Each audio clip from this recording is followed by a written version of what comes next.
was a vast silence of pines, redolent with balsamic breath, and muffled with the dry dust of dead bark and matted mosses. Lying on our backs, we looked upward through 100 feet of clear, unbroken interval to the first lateral branches that formed the flat canopy above us.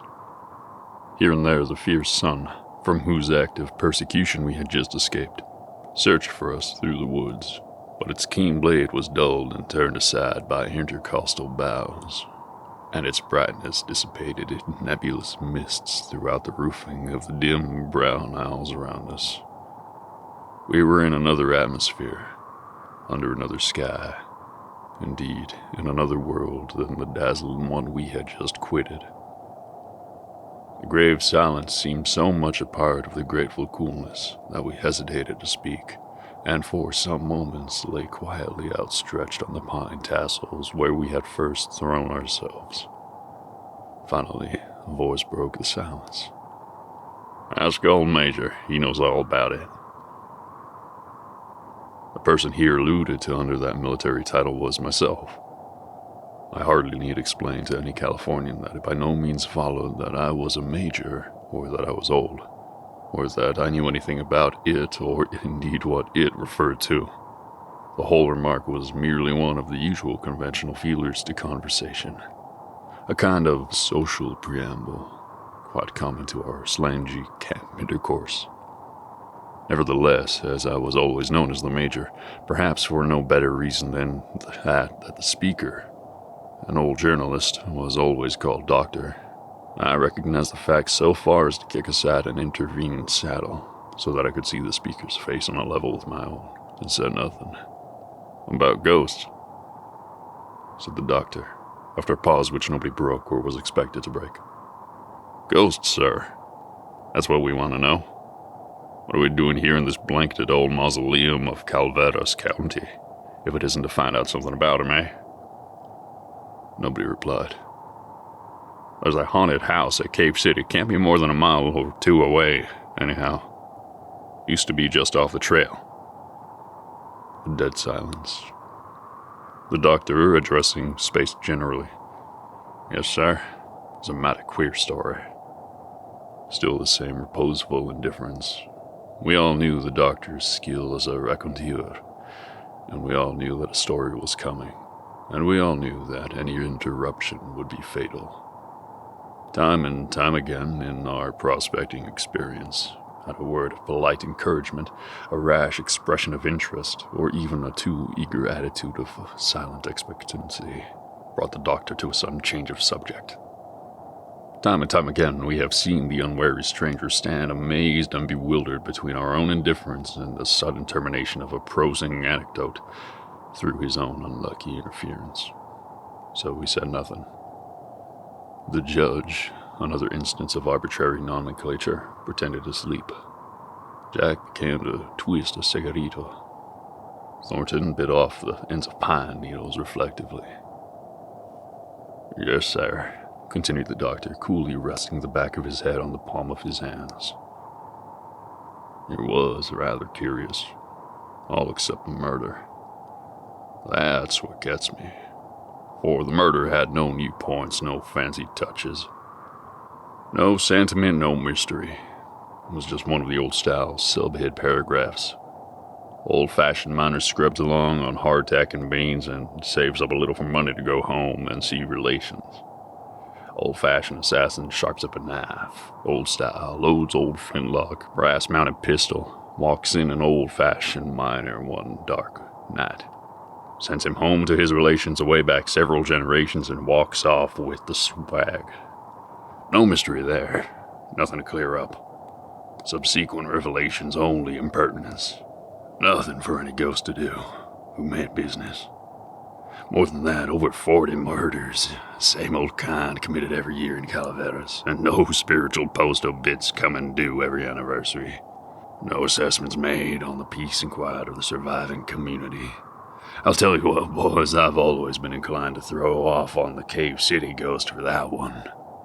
It's a bad precedent, sir, if that kind of thing is going to obtain in the foothills. We'll have the trails full of chaps formerly knocked over by Mexican road agents. Every little camping grocery will have stock enough on hand to go into business. And where is there any security for surviving life and property, eh? What's your opinion, Judge, as a fair-minded legislator? Of course, there was no response. Yet it was part of Doctor's system of aggravation to become discursive at these moments in the hope of interruption.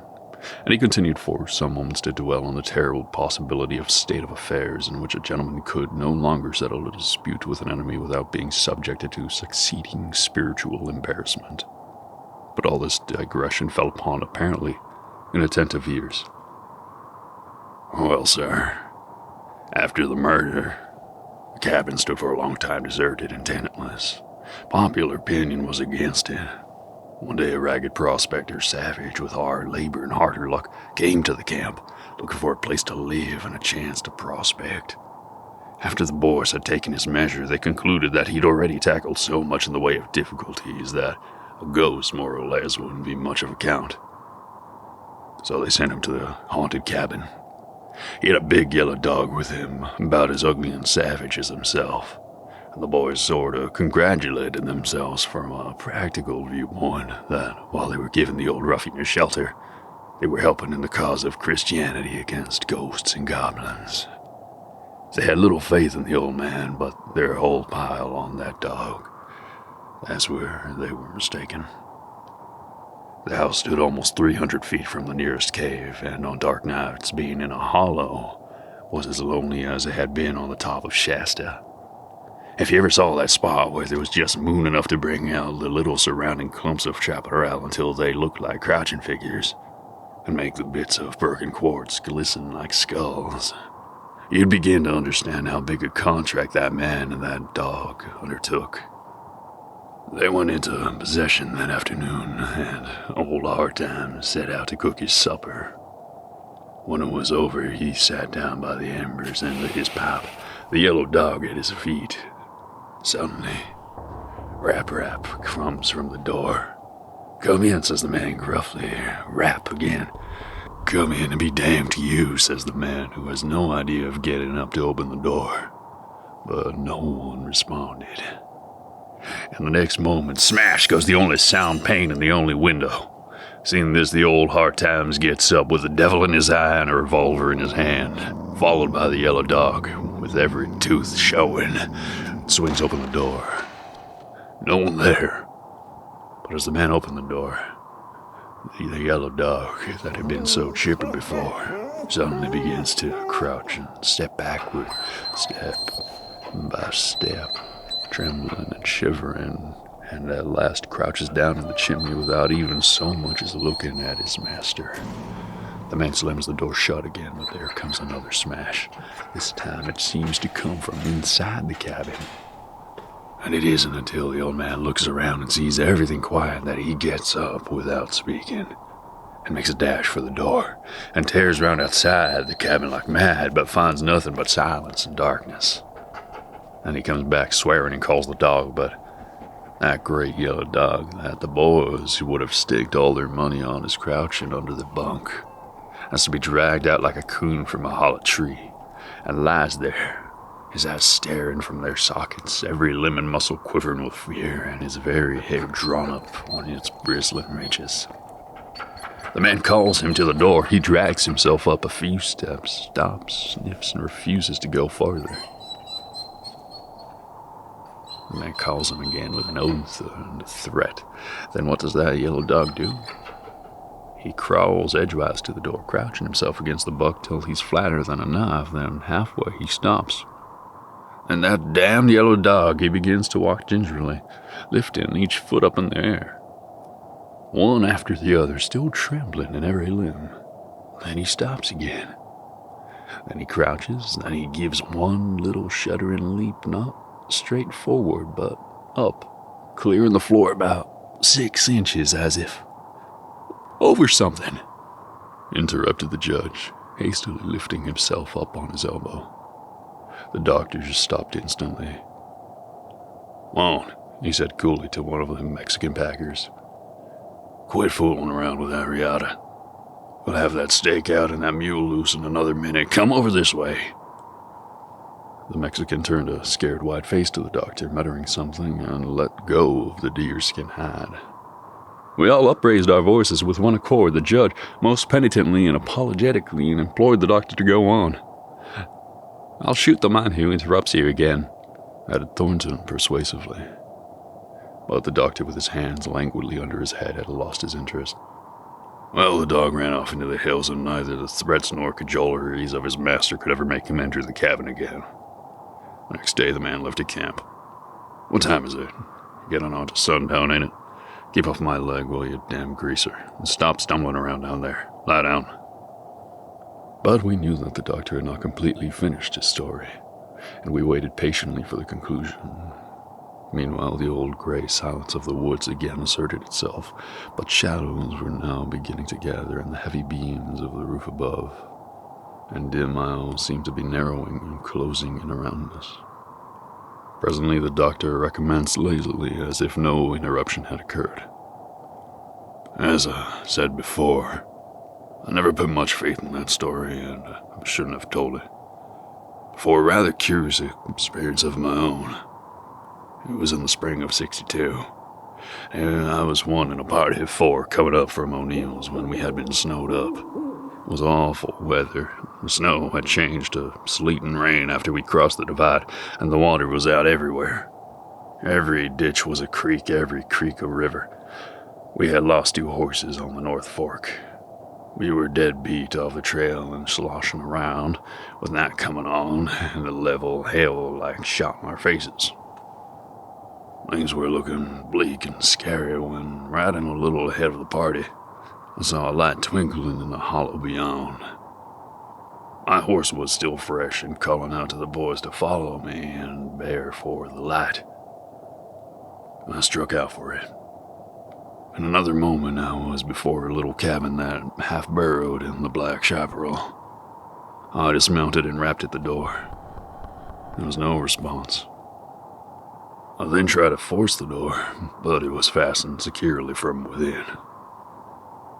I was all the more surprised when one of the boys who had overtaken me told me that he had just seen through a window a man reading by the fire. Indignant at this inhospitality, we both made a resolute onset against the door, at the same time raising our angry voices to a yell. Suddenly there was a quick response, the hurried withdrawing of a bolt, and the door opened. The occupant was a short, thick-set man with a pale, careworn face whose prevailing expression was one of gentle good humor and patient suffering. When we entered, he asked us hastily why we had not sung out before. "But we knocked," I said impatiently, "and almost drove your door in." "That's nothing," he said patiently. "I'm used to that." I looked again at the man's patient, fateful face and then around at the cabin. In an instant, the whole situation flashed before me. "Are we not near Cave City?" I asked. "Yes," he replied. "It's just below. You must have passed it in the storm." "I see." I again looked around the cabin. "Isn't this what they call the haunted house?" He looked at me curiously. "It is," he said simply. You can imagine my delight. Here was an opportunity to test the whole story, to work down to the bedrock and see how it would pan out. We were too many and too well armed to fear tricks or dangers from outsiders if, as one theory had been held, the disturbance was kept up by a band of concealed marauders or road agents whose purpose was to preserve their haunts from intrusion. We were quite able to pay them back in kind for any assault. I need not say that the boys were delighted with this prospect when the fact was revealed to them. The only one doubtful or apathetic spirit there was our host, who quietly resumed his seat and his book, with his old expression of patient martyrdom. It would have been easy for me to have drawn him out, but I felt I did not want to corroborate anybody else's experience, only to record my own. And I thought it better to keep the boys from any predisposing terrors. We ate our supper and then sat, patiently and expectant, around the fire. An hour slipped away, but no disturbance. Another hour passed as monotonously. Our host read his book. Only the dash of hail against the roof broke the silence, but The doctor stopped. Since the last interruption, I noticed he had changed the easy slangy style of his story to a more perfect, artistic, and even studied manner. He dropped now suddenly into his old colloquial speech and quietly said, "If you don't quit stumbling over those riatas, Juan, I'll hobble you. Come here. There. Lie down, will ya?" We all turned fiercely on the cause of this second dangerous interruption, but a sight of the poor fellow's pale and frightened face withheld our vindictive tongues. And the doctor, happily, on his own accord, went on.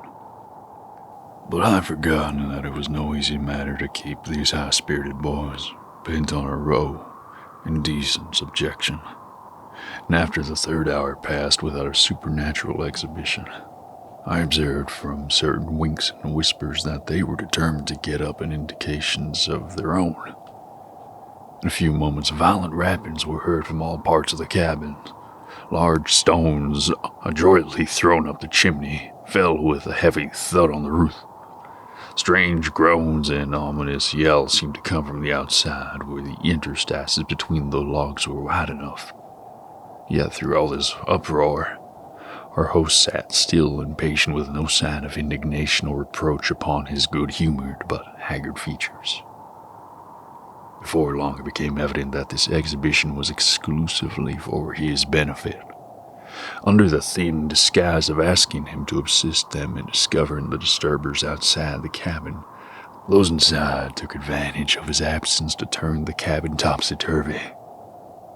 "You see what the spirits have done, old man," said the arch leader of this mischief. "They've upset that there flour barrel when we wasn't looking, and then kicked over the water jug and spilled all the water." The patient man lifted his head and looked at all the flour-strewn walls. Then he glanced down at the floor, but drew back with a slight tremor. "It ain't water," he said quietly. "What is it then?" "It's blood. Look." The nearest man gave a sudden start and sank back white as a sheet. For there, gentlemen, on the floor, just before the door, where the old man had seen the dog hesitate and lift his feet. There, gentlemen, upon my honor, slowly widening broad into dark red pool of human blood. "Stop him! Quick! Stop him, I say!" There was a blinding flash that lit up the dark woods and a sharp report. When we reached Doctor's side, he was holding the smoking pistol just discharged in one hand, while with the other hand he was pointing to the rapidly disappearing figure of Juan, our Mexican vaquero. "Missed him, by God," said the doctor. "But did you hear him? Did you see how livid his face as he rose up at the name of blood? Did you see his guilty conscience in his face, eh? Why don't you speak? What are you staring at?" "Was the man's murdered, Ghost Doctor?" We all panted in one quick breath. "Ghost be damned, no! But in that Mexican vaquero, that cursed Juan Ramirez, I saw and shot at his murderer." Thank you all for tuning in. This has been Papa Redwood. I hope you all have been enjoying the warming weather. It's nice outside. Better get those last campfires in before it gets a little too hot. Enjoy your night. Sleep well. And enjoy some R&R.